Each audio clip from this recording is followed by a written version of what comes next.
If you clicked on this video based on the thumbnail, congratulations, you might be a GOONieR. Stellar Blade is what you would get if Nier Automata and Bayonetta had a baby, but that baby is a grown-ass woman with some really nice assets, let's say. But don't get fooled. Besides trying to extract your GOONieR bodily fluids other than your sweat, this is a very unique action-packed adventure where you play an android called Eve, humanity's last hope, or at least humanity's last excuse to take some ass shots. Unaware of Studio Shift Up's previous work, I found the game to be a bit fan-servicey for my taste, but then I looked at the previous game called Goddess of Victory, Nikki, and you know, Stellar Blade looks pretty conservative in comparison.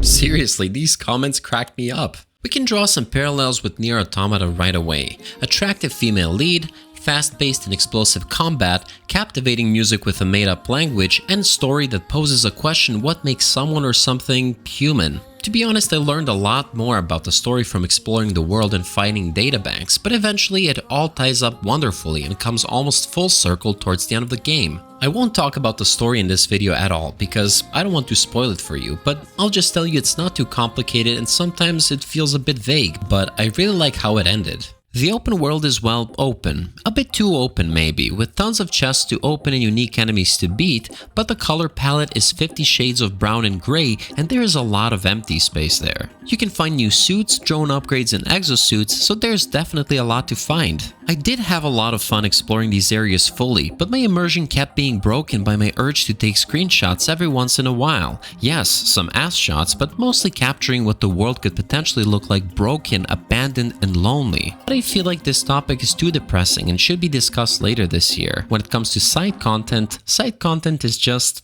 alright. If you were born a dog in your previous life and have a tendency to love playing fetch, then this is the game for you, because you'll go pick up a quest, go to a different zone to defeat someone or pick up something, and then go back to report your results. Sure, the dialogues are decent and give more context to the world you interact with, but the tasks you're given are very repetitive. Fishing feels very fresh on the other hand, but for any meaningful purchase with fishing, you have to grind a lot, and I don't mean grind your meat to the screen. And don't get me started with Eve's obsession towards collecting cans, it just feels so random. The presentation is definitely presenting, if you know what I mean. Despite being made in now outdated Unreal Engine 4, the game visuals are heavily carried by a very cool hybrid of futuristic and steampunk vibes, and it doesn't matter whether you're in a wasteland, underground passages of abandoned labs, or in the humanity's last bastion city of Zion, the setting looks really well thought out. The effects are flashy just the right amount, and this entire experience is followed by an amazing original soundtrack. Every minute I've spent outside of the game,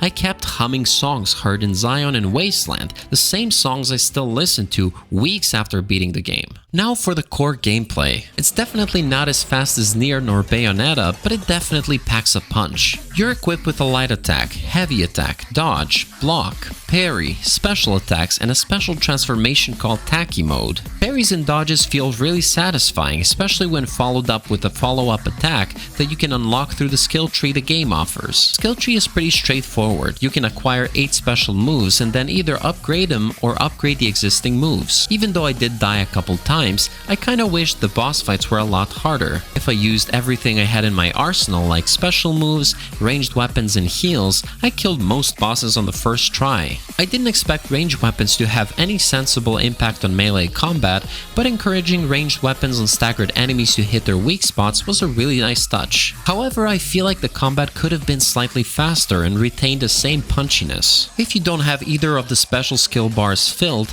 the entire combat boils down to dealing damage and minimizing damage taken, either through dodging or parrying. Tacky Mode is basically entering a time-based god mode where you can spam special moves and damage taken doesn't drain your HP but instead the time left for the transformation, and to be honest, I didn't like this mode at all. Also, I found the inventory system to be lackluster because there are tons of exosuits and small upgrades you can equip, but given how little of a change they bring even when maxed out, I wasn't encouraged to experiment at all. I just picked the ones most suited to my playstyle because I was mostly doing combos and dodging and parrying, and I finished the game with the same ones. But those are tiny things that I noticed that didn't necessarily ruin my overall experience with the game. Despite it not being objectively perfect, I found myself immersed and coming back to it every day until the day I beat it, and I can definitely say it is a special one, despite its flaws, and I might replay it when it drops on PC as well. If you liked the video, leave a like, subscribe if you haven't already, and let me know in the comments if you played Stellar Blade, and whether you played it for the story,